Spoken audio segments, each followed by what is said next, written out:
Hi everyone, and thank you for joining me for Bullet Journal Doodles. I'm going to take you through today some of the simple doodles I used in my August theme for my first setup in my bullet journal. I'm doing the audio live, let's see how it goes because I think this might be easier. So first up in my doodles, I'm going to take you through a paper aeroplane. So this is quite a simple one to start. We're going to draw a long, narrow V. So I always start from the back so I know how wide it's going to end up, and then join my lines at the end. So now we've got the body of our paper aeroplane, we need to add our wings. So if you imagine there's a line across there, we want to take the end of this wing lower than that. So we don't want there to be a straight line across, we want to come slightly on the diagonal. So joining there, we're going to come diagonally down, so if it was a straight line it would have been around there. And then once we've drawn that one, we're going to join that with a straight line up to that top corner, and then the same on the other side. So we know where that straight line would be, we want to come lower than that, so we join that diagonal, and then we're going to draw another diagonal through here to join up to the end of the wing. Now to make the body of our plane, we're drawing another V, but this time one side is going to be a lot sharper than the other. So we're going to draw it from the back wing first. We don't want to come quite straight down, we want to come at a slight angle. So we're coming around halfway between those 2 points, and then join that up to there. And then last bit we need to do to make this complete is our straight line. So we want to come straight, we don't want to draw straight across that way, we want to draw, it's almost parallel to this wing here. So a line that comes into that wing. It's not quite parallel, but almost, but that's our paper aeroplane. I love doodling these, there's so much you can do with them, and adding little things like dashes to show the trail of where they've been and gone. So next up is going to be a version of a bird. So this is a really strange shape to set up. The body is going to be 5 sides. So the first one, it's not quite a right angle, but it's almost a right angle. So it's slightly off from the straight, down, and then across. Now the next line is going to be coming up. So from here, we're sort of aiming for the center point of this line, but coming diagonally up. So for the next side, we're not going to come in line with this one. We actually want to come out further than this line, but lower down as well, because we're making the body instead of a house. So we come in on a diagonal, but further down this time, and then just join them up. So to make the head of the bird, we're going to draw a triangle on this side here. We're not going to quite carry on the straight of that line, it's going to be slightly sharper instead of the diagonal. And then once you've decided how big that is, a straight line across to complete our triangle. And then to make the face of our bird is another triangle off the front of that one. I make mine come down about halfway of that edge. To make the wings, we want to draw a triangle up this way. So if you've got your flat line here, we're going above it again. So a line that goes above where the flat of the top of the bird is, and then join that to your first triangle. And then for your second wing, so this time we are going to go roughly in line. So the top of that roughly comes in line, and then we want to draw we don't want to come straight in, you need quite an angled line for that second wing. And then as it's a bird, we need a tail.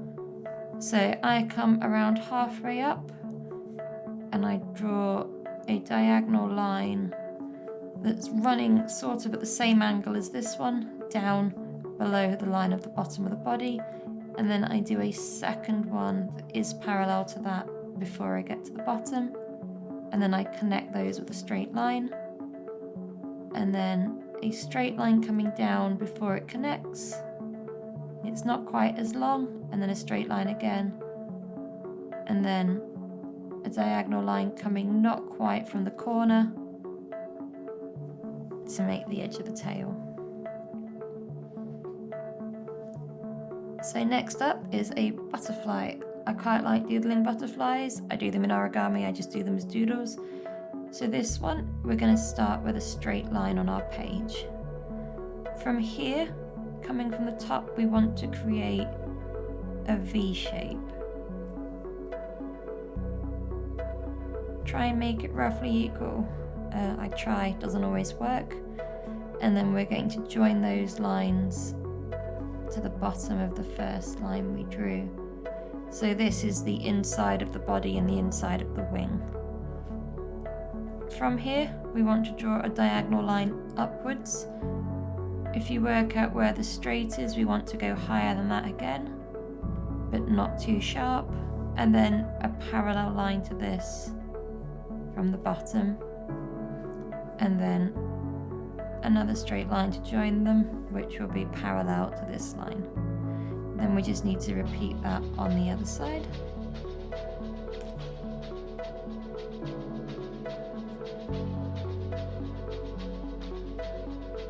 So there we have the top wings of our butterfly.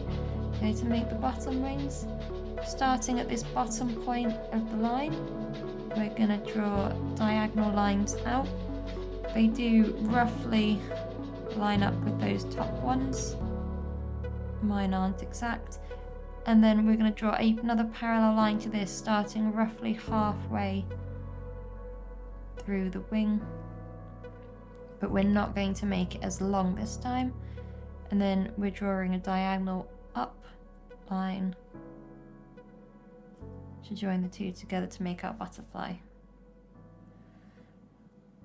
So something I think about when I think of origami is those little paper boats we often all made as children. These are quite a nice simple one to draw. So like the butterfly, we're going to start with a straight line down our page, but this time we're going to draw our two diagonal lines coming from the bottom. So we're looking to draw those two lines coming out from the bottom and then join them up with a nice straight line so we make a triangle. From here, we want to roughly work out where 3/4 of the way up is from the bottom all the way to the top and come out. And then we're going to draw a line from our bottom of our triangle to that point. Same again on the other side, so they're roughly the same. Just get the sides of our boat. And we then need to join them to the top of our triangle.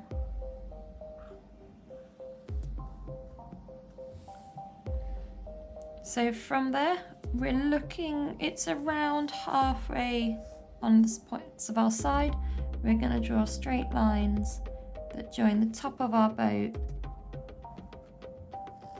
to their sides, and then to finish it off, about halfway down these lines it will depend where your sides are, but we want to draw a straight line between these 2 points, but not drawing through this triangle.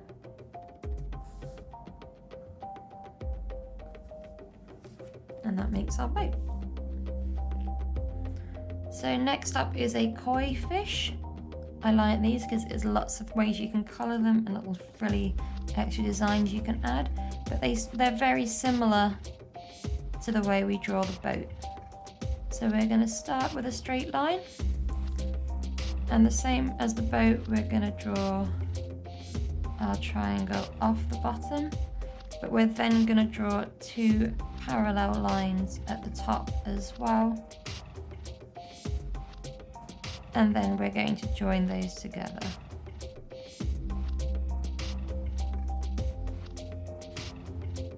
So we've got the head of our fish.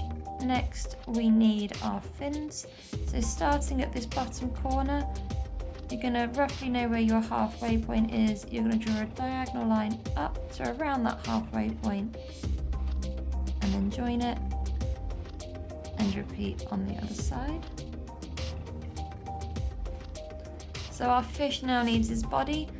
So what we've got to do is we've got to draw a diagonal line from this center line out.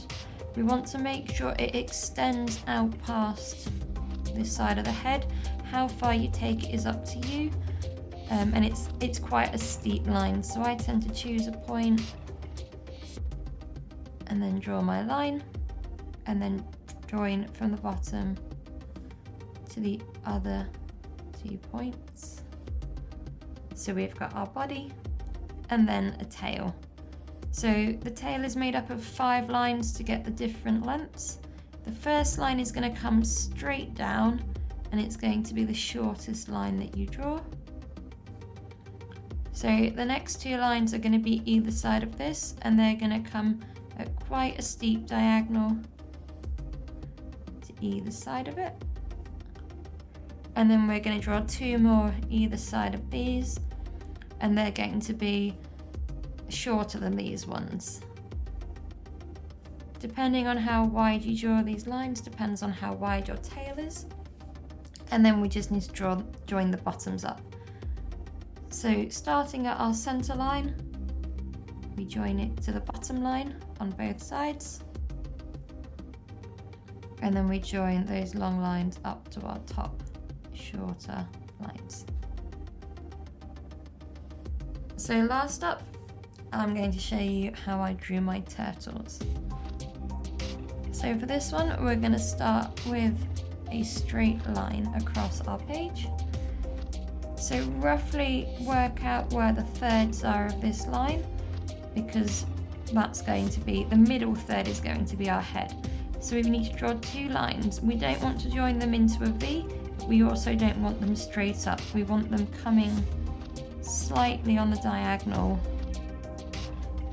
So when we join them with another straight line, it's not as wide as the bottom, but it's not super sharp. From here, we're going to draw the shoulder. It's kind of like the shoulders in the top of the shell of our turtle. So what we're going to do is we're going to come down slightly with a straight line on each side, and then join that line to where the head joins our first line. So we now need to draw the sides of our shell. So if that's our straight line down, we want to come out to the side. So it's a diagonal line.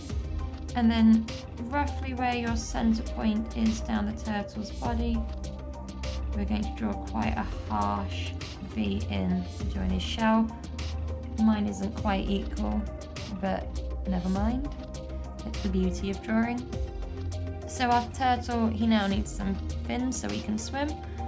So for this one, find the bottom point of this triangle. We're going to draw a straight line out, and then join it to the top of the shoulder. And then for the bottom ones, around roughly halfway up this line, draw a straight line down. And then we need to join it to the bottom of the body. We don't want to come to this point here, we want to come up slightly above it to create our turtle. Keep an eye out, I will be doing some more of these, and let me know if there's anything you'd like to see.